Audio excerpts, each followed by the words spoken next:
Bado, ma babu ngene mama ni jigani, acha ni jigani, maya ni jigani. Mo tano mama kun jigani boro kina ki mama gani bone euro kina na. Euro boku na katwa bi yoli mo ki ro na mama wonye vuo gbiyan ba ko ro message ba kusu on deme. Bula kata pa no na ye irowodo. De ye irowodo. Okay, voye wo pe irowodo.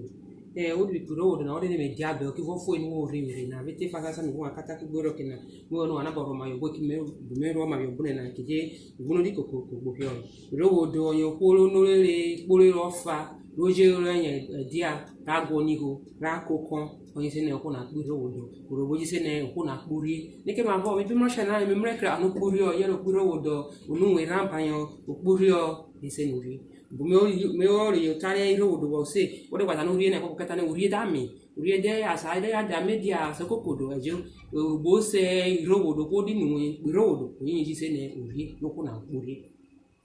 awon to ina nu na ke o ke foye wo puri fe genere o ko puri okay gbogbo na ipo se puri e shale se puri ya se to puri o ke o ye ke wo okay wo bo na ri ko puri e ra mi raden e ne ro ko puri o le se so oborubu we bo na o le we bi ona iko na ke we ke we apona won ye na obe mu ba ro obe mu buko obe ni bo wo ru we wa ni bo e na e bi se bi o le gan ti na me paruma mbi no e na ta me mbrese o fe na ero konye na ekpuri ada ma so fa ni se ikona ise ekpuru oboyi sa po se yin koko oboyi ere agwere o to robo ne agwere o le bi we bi yo agworo robo o ina na fu o na ekpuri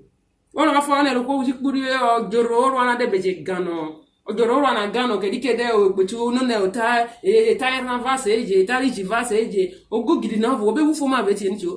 mi ke vre de no fo je na ka ti o ko vo ro na ye vo ro na ko wo vre ogidi orwa yero ogidi unwe de gano yo ogidi ore unu re na de gano ona ri ko puri wo vre oni fi ami ada masofa se ofene osadia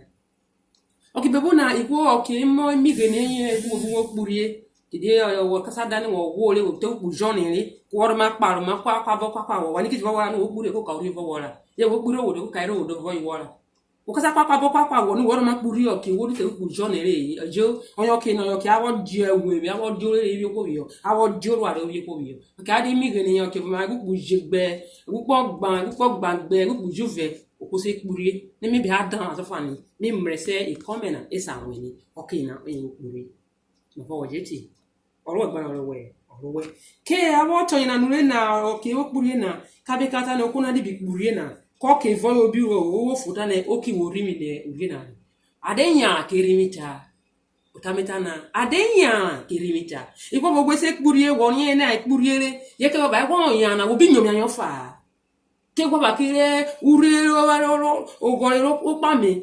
abe mro fa ogori di pa mi obi rimi ro fa yo surewo ogwe kpurie ogun wa to we lo be di bede bi nyom won fa ke ma vo okoro de vo wo ko mu to de vo ani jo onu e kire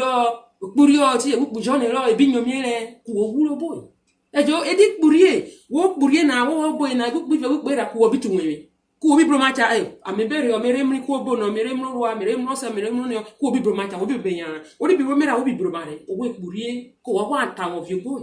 owo boy lo ko fa yan mi te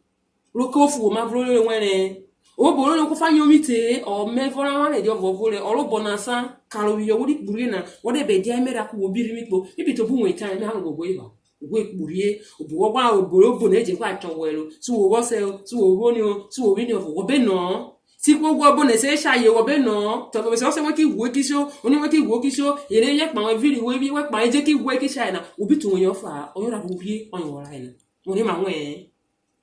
fu eta no di kpurie adenya kanya no buko me gwa gbegbe fu ma ke me gwa ejo apa ero re afo yeti oro gba oro we ko wodi kpurie na ke foka wo fo nu ori mi re wode gwa rin ye kpurie na wodi are bu bujere e bu ko gbare wo ye mo boyi o wa yo boyi ko yan mi ke were ku wo wecha nibi gbo mi abun ewi ore me ku wo yecha ku wo bun ewi ore na se ori da ni ko na yan mi wo kewe ere de wo tane oyin ma asa dure na tere ke je vre bu ke vre ke gbo obore wo nu re na obo ikan wo ye ko ke gwe wo ka dure na ko bo ke wo ke gwe bi yo iko bo edit bo guru yo na kede o ko wo wo do boy na je na omo wo mutu wemi aye wo mutu wemi ayi vu asa wo nu re wo gure anesi wo boy ke si wo yo ko fa we ko vie aga robo we re fa di wo che de amane ga ma robo ga Ishomo ubi rurobo bi ole ko fare enmopo obo se yin wa ya ka fun mi na ta enmo ni na ide metana wo hero ke wo boy ata ni ki sigo yo boy ai abi buka sa onure re o sha rurobo buka sa onure ko yu choke wo buri na wo momo wetu wo mi apife wo fo mo to le we devo egbu ife gbe da me mo na won yo bopo amo me ani okere eti na mi nuro ina yin ko ma wo ruro e mo na kike bege na e mo na bi buka sa wonu re ibi buka sa se ni ti na ma inu re ke ma ti fo kan ye ba e mo ti fo kan ye mo na i wana e mo na bege re wo iguru ku fi are wo ke mo so e ke sa yo bo woni ke mo ti fo e bere ni ba po ne bere ni ke mo sa na e bere ni na fo je ti oruwe gbona oruwe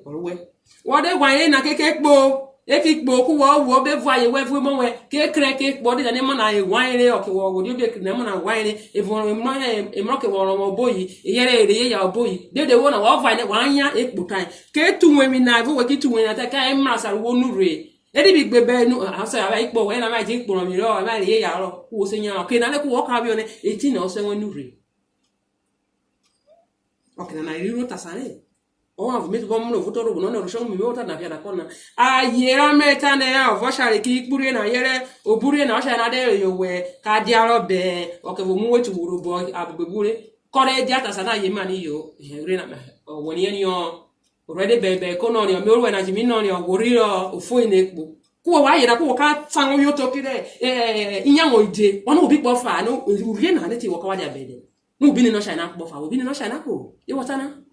ubine no shana kpone kimi kenya je bone na me adi agwan na kimi ke no bone obi gure ka me boy ka me ra kenya me obone wo kasata na onya na wo bone wo voe ka nya wo ve ka nsu gede wo briso anu nwemi ahare o shoji wenwo even na obe nsu ahare shoji wenwo ke ma bo wota ne wo sha wo di wenwi ni wo ahare na ku ke shoji wenna wo ejowo wa ku be na ka nya kpo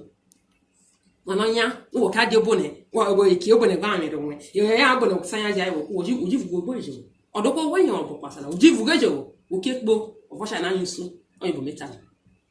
Afo yeti. Oro gba oro we be sa kometa le ozana onya abaro e yo sutu ne ye obi ma won ni o mevo wana e high dismiss yo papa de ko ro mi remite.